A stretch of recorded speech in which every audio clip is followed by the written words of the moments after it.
මොනවද ඕනේ? මාමේ මට සබන් කැට දෙකක් දෙන්නකෝ.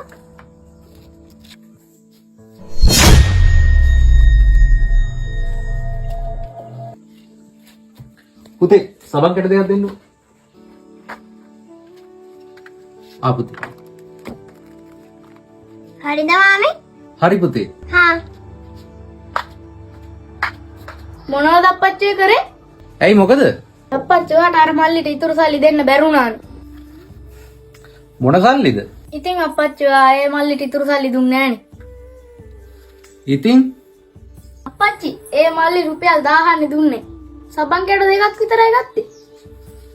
ඉතින් අප්පච්චි ඔයාට හිතෙන්නේ නැද්ද ඒ කරපු වැඩේ වැරදි කියලා? ඒකේ කිසිම වැරද්දක් නැහැ පුතේ. වෙළඳාමේදී ඕවා සාමාන්‍ය දේවල්. අප්පච්චි ඒ මල්ලි ගෙදර ගිහිල්ලා කිව්වොත් එහෙම? ගෙදර මිනිස්සු ආවොත් කියනවා පොඩි එකා කොහේ හරි සල්ලි වට ගන්න ඇති කියලා. ඇයි අප්පච්චි ඔයා එහෙම කරන්නේ? උඹ කටවහගෙන හිටපන්. කෝ ඉතුරු සල්ලි? ඉතුරු සල්ලි නෑ. මං ඔයාට රුපියල් 1000ක් නේ දුන්නේ. කඩේ මම ඔයාට ඉතුරු සල්ලි දුන්නේ නැද්ද? නෑ අක්කා ඉතුරු සල්ලි දුන්නේ නෑ. යන්කෝ එහෙනම් මගෙත් එක්ක කඩේට.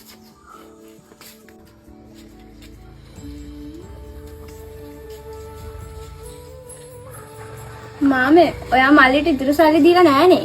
මොන ඉතුරු සල්ලිද? මෙයා රුපියල් 1000ක් නේ කඩේට ගෙන ආවේ. මාම ඉතුරු සල්ලි දීලා නෑනේ මෙයාට. දුවේ මොකද මං වංචාකාරයෙක් වගේද පේන්නේ? මම මේ දරුවාට ඉතුරු සල්ලි ටික දුන්නා. මේ දරුවා කොහේ හරි වට ගන්න ඇති. ඒත් මායි මල්ලි කියනානේ ඉතුරු සල්ලි දුන්නේ නෑ කියලා.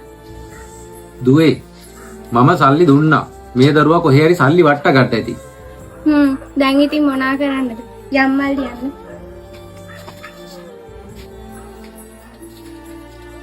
අපරාධ මං මෙයා කඩේ එව්වේ. දැන් ඉතින් යන් ගෙදර. මොකද්ද අප්පච්චි? පව්වේ අය.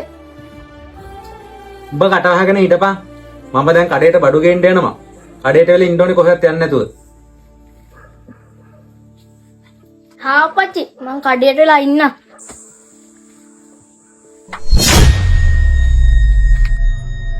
කොයිද මේ බඩු ගේන්න තිබ්බ සල්ලි ටික? සාක්කුවේ දාගෙන හිටියේ.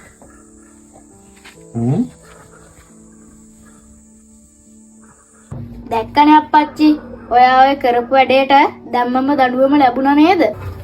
මේ මොකද උනේ? ඒකනේ අප්පච්චි කියන්නේ අපි කාටවත් වංචා කරන්න හොඳ නැහැ.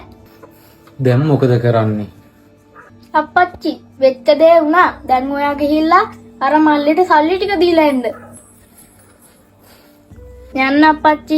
ඒ සල්ලි ටික දීලා එන්න. නැත්තම් අපිට තවත් පාඩු වෙයි. හරි පුතේ. මම ගිහිල්ලා ඒ සල්ලි ටික දීලා එන්න. ඔයා කඩේ බලාගෙන ඉන්න.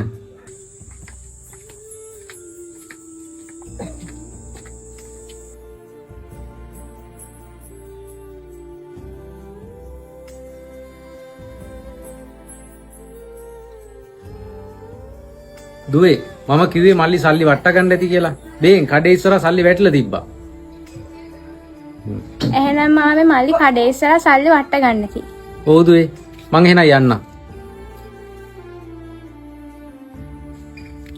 ඒ සල්ලි ටික නැවත දුන්නාහන්ද මගේ හිතට පුදුමාකාර සතුටක් දැනෙන්නේ.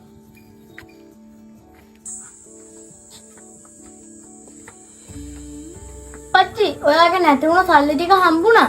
කොහෙද පුතේ සල්ලි තිබ්බේ? කඩේ පිටිපස්සේ බිම වැටලා තිබුණා අප්පච්චි.